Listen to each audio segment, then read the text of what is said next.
Қайырлы күн, құрметті қауым. Сіздерден бір нәрсе сұрайыншы. Сіздер қазір балаларыңыз үшін не істеп жатырсыздар? Және балаларымыз қандай болса екен деп армандайсыздар? Балаларыңызға не қажетті деп сұраса, осы отырған көбіміз әрине тәрбиесі дейміз. Ал осы тәрбиені біз қайдан беріп жатырмыз?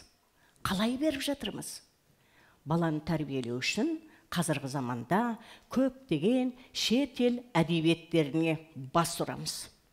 Солардың киносын көреміз, эмоциясын тыңдаймыз. Ал оларды оқу керек, тоқу керек. Бірақ бізге қаншалықты қажет? Біздің өзімізде атадан әкеге, әкеден балаға мирас боп қалып отырған ұрпақтар сабақтастығы бар емес пе? Бұндай дүние ешбір халықта жоқ, бізден басқа. Міне, тәрбиенің көзі осында жатыр.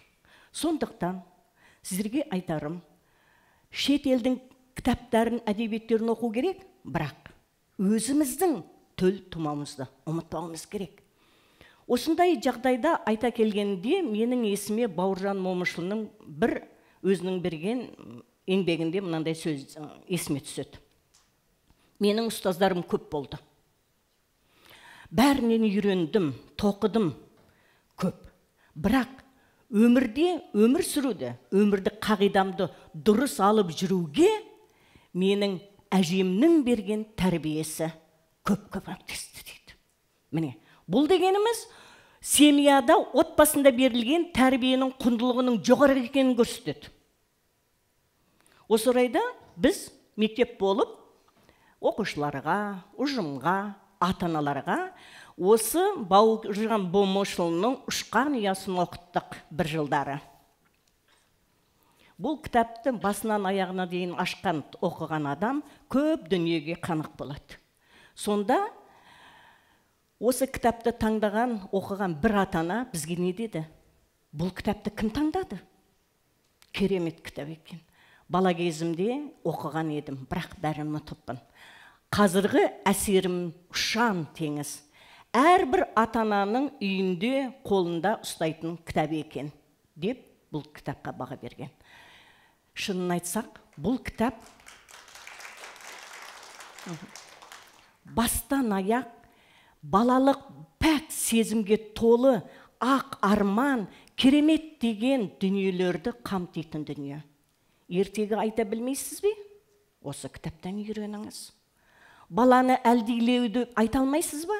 Осы кітаптан үйреніңіз. Тіпті құда мен құдаларда күтудегі адамды өзін-өзі қалай ұстауды да осында жатыр. Бұл шынын айтқанда біздің қазақи өміріміздің, салт дәстүріміздің энциклопедиясы десек те болады. Ал осы кітап балалық сезімге, керемет бір әсем дүниелерге жетелесе, өсе келе адамдың бойындағы басына түскен қиыншылықтарды қалай жеңуге болатын екен, қалай сол түңілуге қарсы тұра білетін тағы да бір құнды еңбек Немат Келімбетовтың Үміт үзгім келмейді шығармасы. Бұл кітап негізінде кейінгі жылдары шыққан кітаптарымыздың бірі, бұл жаңа классика. Оны мен айтып тұрғам жоқпын. Бұны оқыған, оқып бітірген шетелдік оқырмандарымыздың пікірі. Бұл кітапта, бір ауыз сөзбен айтайын, 35 жасқа келген жас ғалым омыртқаға ота жасатады. Сол отадан кейін аяқ қолы жүрмейтін, сал болып төсекте қалады. Өмірге деген құлшыныс, семьяның алдындағы жауапкершілік бұл кісіні алдыға итермелеп, өмір сүруге талпындырады. Сол кезде не істейді? Жұбайы жұмыстан шығып, күйеуіне көмектесіп отырады. Ал бұл кісі алдына қойған мынандай кітапты, енді бала шағасын асырау үшін не істейді? Аудармамен айналысады. Сонда алдына қояды мынандай кітапты, өзі қолымен де аяғымен жұмыс істей алмайды. Сонда ойлаңыздар, әр парақты немен аударған? Тілімен аударады. Бұлай, кешке жақын ол кісінің тілі мына типографиялық қара бояуға боялып қалған екен.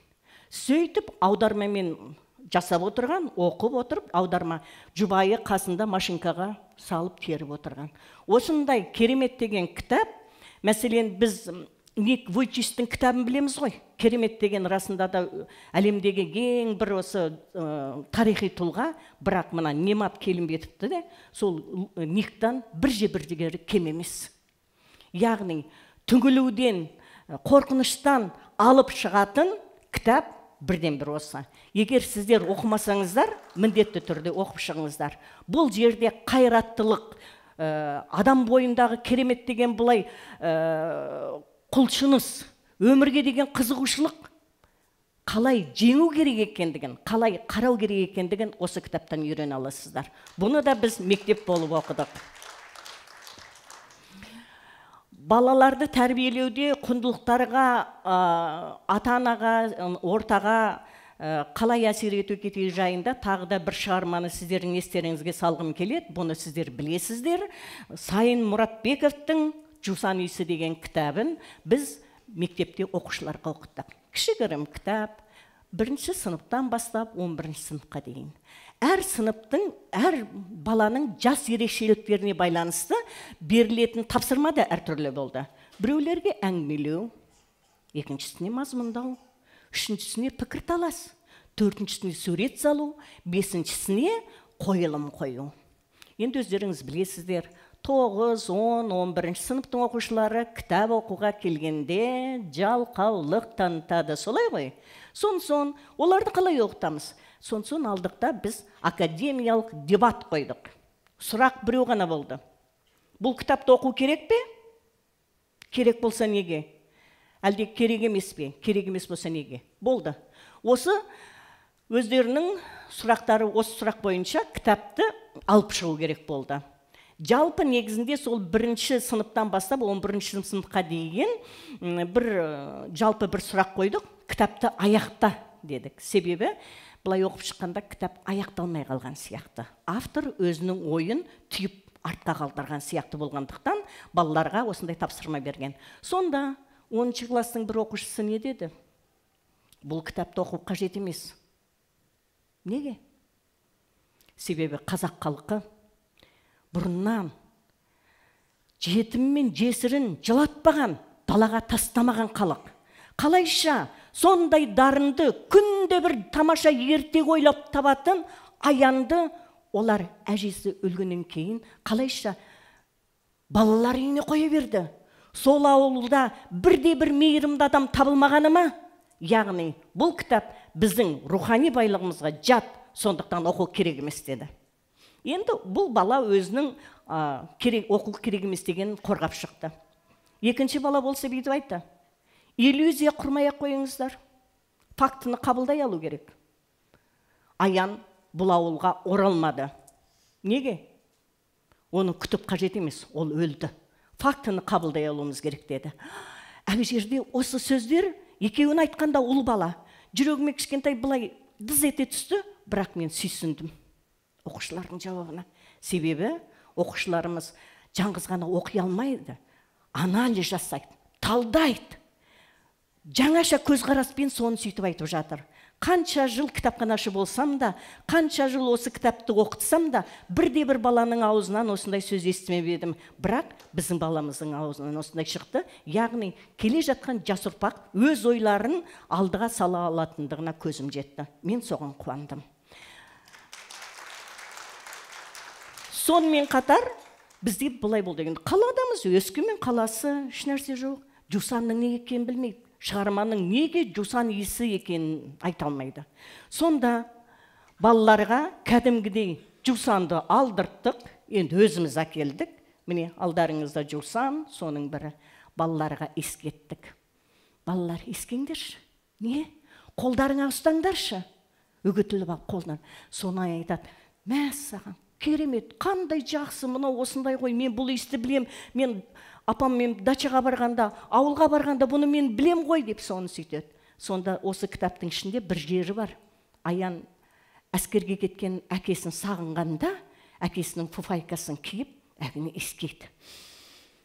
деп тұр, құшарланып еседі. Сонда айтады, әкемнің иісі шығып тұр, әкемнің иісі, жусанның иісі дейді. Сон балаларға түсіндірдік. Осы жусанның иісі туған жердің иісі.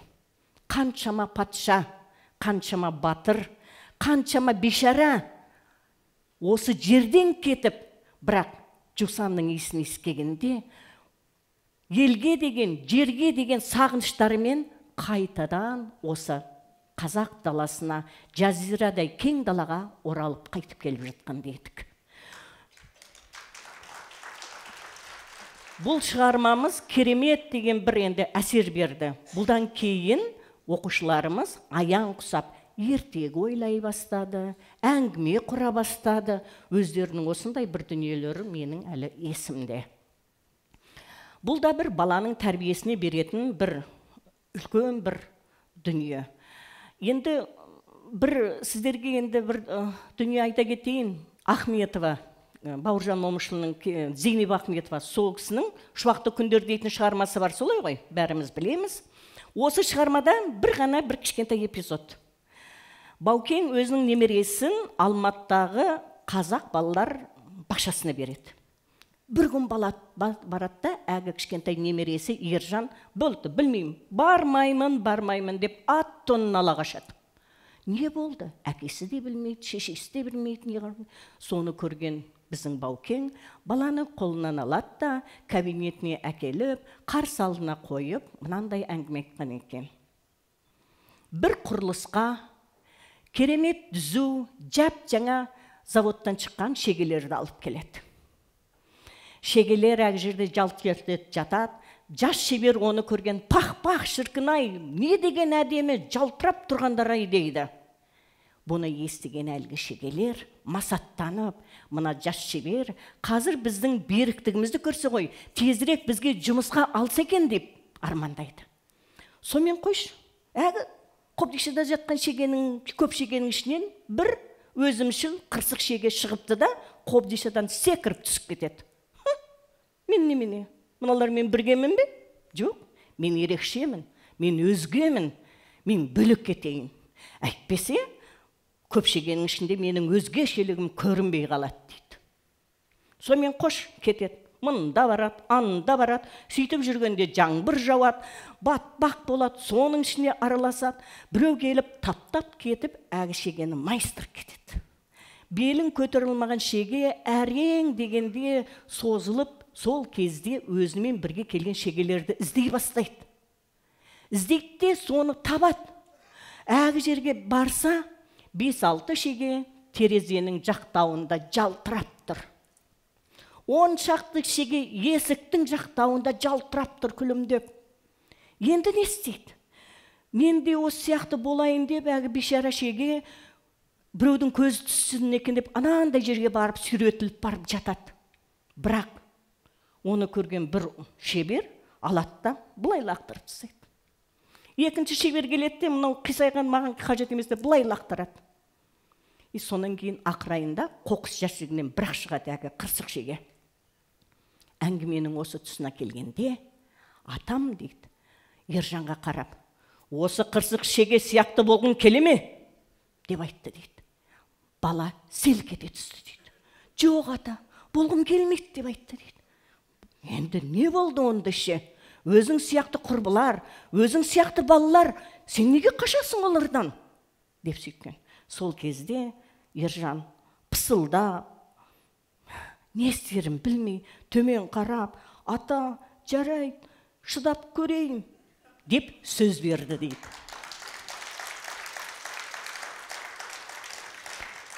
Бұл әңгімеге кішкентай Ержан тұрмақ, Бақытжан екеуміз де сілейіп қатқыппыз дейді. Соның кейін бір кезде атасы Ержанға қолын созды. Ержан келіп атасының құшағына кірді.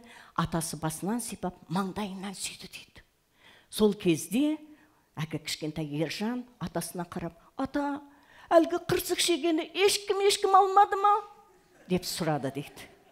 Байғұс бала, жүрегінде дейді, ана керексіз болып қалған шегеніңде бір кәдеге жараған қалап тұр ғой дейді. Міне, осындай ғана бір кішігірім әңгіме. Бұл әңгіме жас балаға, сәбиге қалай әсер етті? Ал сіздерге қаншалықты әсер етті?